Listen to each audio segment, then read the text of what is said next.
SC ST OBC होने का दर्द एससी एसटी ओबीसी होकर ही समझा जा सकता है, पहली बात। दूसरी बात, गाइडलाइन एससी एसटी ओबीसी के लोगों ने नहीं बनाई, समिति ने बनाई है। समिति ने किस आधार पर बनाई? जिस तरह से लगातार हायर एजुकेशन सेंटरों में इस तरह के अपराधों की संख्या बढ़ रही है, 118% की वृद्धि हो गई, इसके आधार पर रिपोर्ट बनी है।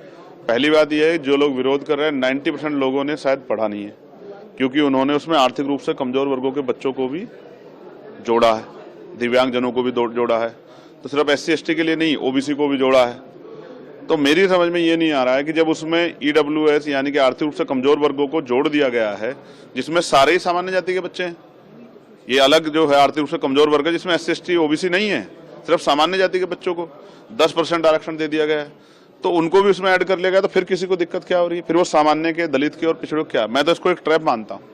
मैं मानता हूँ कि जैसे एससी एसटी 2 अप्रैल 2018 में जो है आंदोलन के बाद उसको जो है मजबूत करने के बाद सरकार ने की, लेकिन आज भी लगातार 7 साल से कम जो मुकदमे हैं, 7 साल से कम जिनमें सजा है, उन पे वो गिरफ्तारी नहीं करती पुलिस।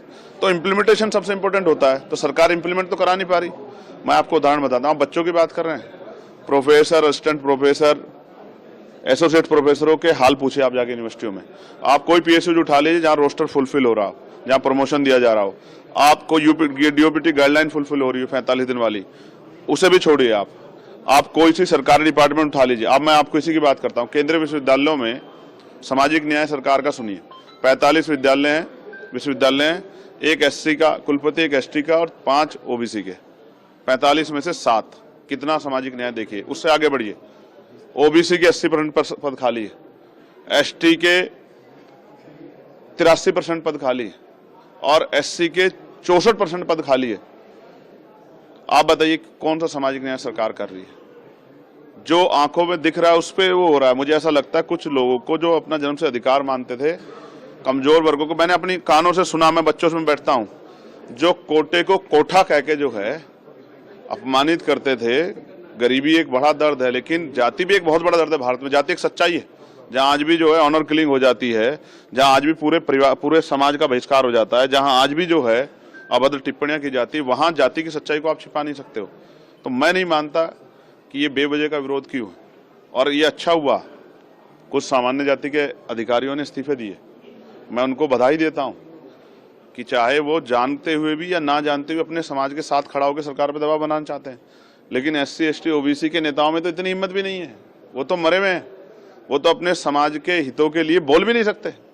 इतना जुल्म हो रहा है, इतने जो है सरकार सिस्टम खत्म करके आरक्षण खत्म किया, वो तो एक बोल भी नहीं पा रहे।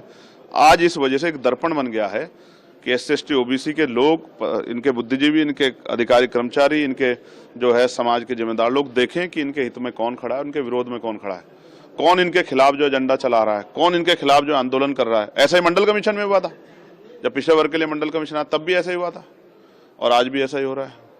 मीडिया में जिनकी बाहुल्यता वो बैठ कर डिबेट कर रहे हैं, सड़कों पे जो कुछ हो रहा है वो हम देख रहे हैं। वही संगठन है जिनको सरकार ने प्रोजेक्ट किया, वही विरोध कर रहे हैं। तो सबके सामने ये पूरा मामला शायद प्रयागराज के मामले को डाइवर्ट करने के लिए हो रहा है, बाकी उसमें कुछ ऐसा है नहीं। सरकार पढ़ ले, आप लोग पढ़ लो, ओपन डिबेट हो, अगर ऐसी कोई बात है तो ओपन चर्चा हो जाए, समाज के बीच चल जाए, लोगों को पता लग जाए क्या है। यही सच है जो आपके सामने है, सरकार सामाजिक न्याय के नाम पे कमजोर वर्गों के साथ धोखा कर रही है।